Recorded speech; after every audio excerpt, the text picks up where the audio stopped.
Selamat pagi dan salam sejahtera. Yang terhormat Bapak Muhammad Khairul Muslimin selaku dosen pengampu mata kuliah Analisa Proses Pengolahan Industri Pertumbuhan 3. Sebelumnya perkenalkan, nama saya Heri Pardiono. Saya di sini didampingi rekan saya Debbie Fradila Resti dan Dia Aulia Safitri.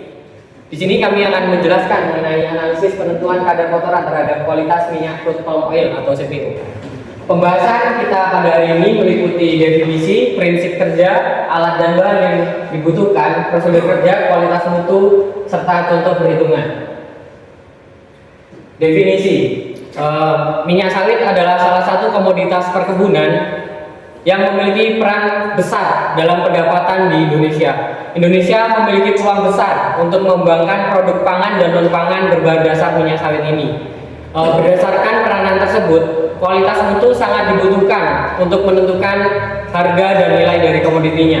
Terdapat 3 jenis kotoran di dalam minyak sawit. Yang pertama adalah kotoran yang tidak larut dalam minyak. Ini berupa biji partikel, lendir, getah, dan lain-lain. Kemudian ada kotoran berupa suspended colloid, itu berupa fosfolipid dan karbohidrat serta senyawa kompleks lainnya. Kemudian ada senyawa kotoran yang larut dalam minyak berupa asam lemak bebas. Next. Kemudian prinsip kerja. Prinsip kerja dalam analisis ini menggunakan metode gravimetri. Metode gravimetri adalah analisis kuantitatif yang didasarkan pada pengukuran massa setelah dilakukan serangkaian pengendapan, pengeringan, dan juga penimbangan.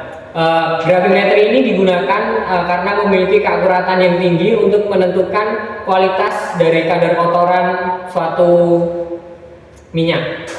Next. Selanjutnya akan dijelaskan oleh Debbie Fradila Resti. Baiklah, selanjutnya saya akan menjelaskan tentang alat dan bahan yang dibutuhkan dalam pengujian kadar kotoran pada CPO. Yang pertama ada alat.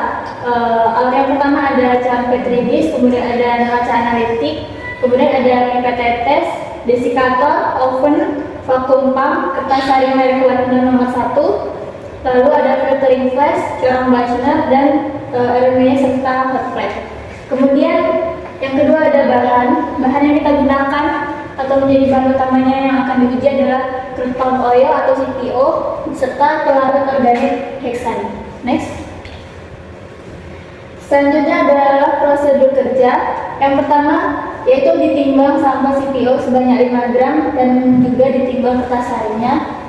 Kemudian dilarutkan CPO dengan N-heksan secukupnya. Kemudian diletakkan kertas saring dalam corong Bachner lalu dinyalakan pompa vakum hingga kertas tersedot. Kemudian disalin CPO menggunakan rangkaian corong Bachner dan pompa vakum. Setelah itu diambil kertas saring yang berisi endapan menggunakan pinset. Kemudian diletakkan di dalam corong Petri. Kemudian di oven pada suhu 100 derajat Celcius selama 15 menit. Selanjutnya adalah setelah di oven, kertas yang berisi residu diletakkan di desikator selama 8 menit. Setelah itu ditimbang menggunakan neraca analitik untuk mengetahui kadar residunya serta dengan cara menghitung rumus kadar kotoran pada CPO. Selanjutnya akan dijelaskan oleh rekan saya Dia Aulia.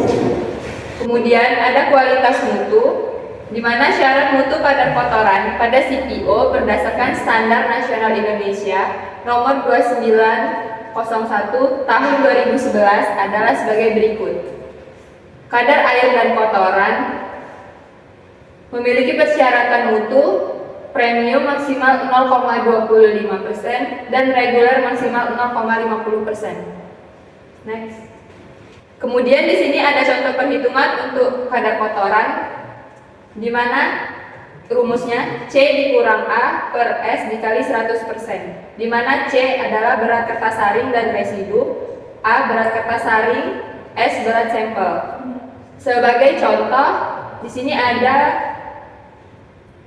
berat kertas saring dan residu sebesar 1,3101 gram dikurangi berat kertas saring 0,001 gram per berat sampel 5,0670 gram dikali 100% dan didapatkan nilai kadar kotoran sebesar 0,2585%. di mana pada hasil kadar kotoran ini sudah memenuhi standar SMI reguler maksimal 0,50%. Baiklah, saya kembalikan kepada moderator.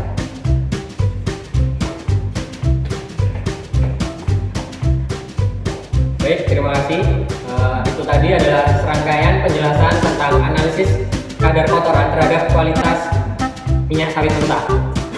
Akhir kata kami akhiri. Wassalamualaikum warahmatullahi wabarakatuh.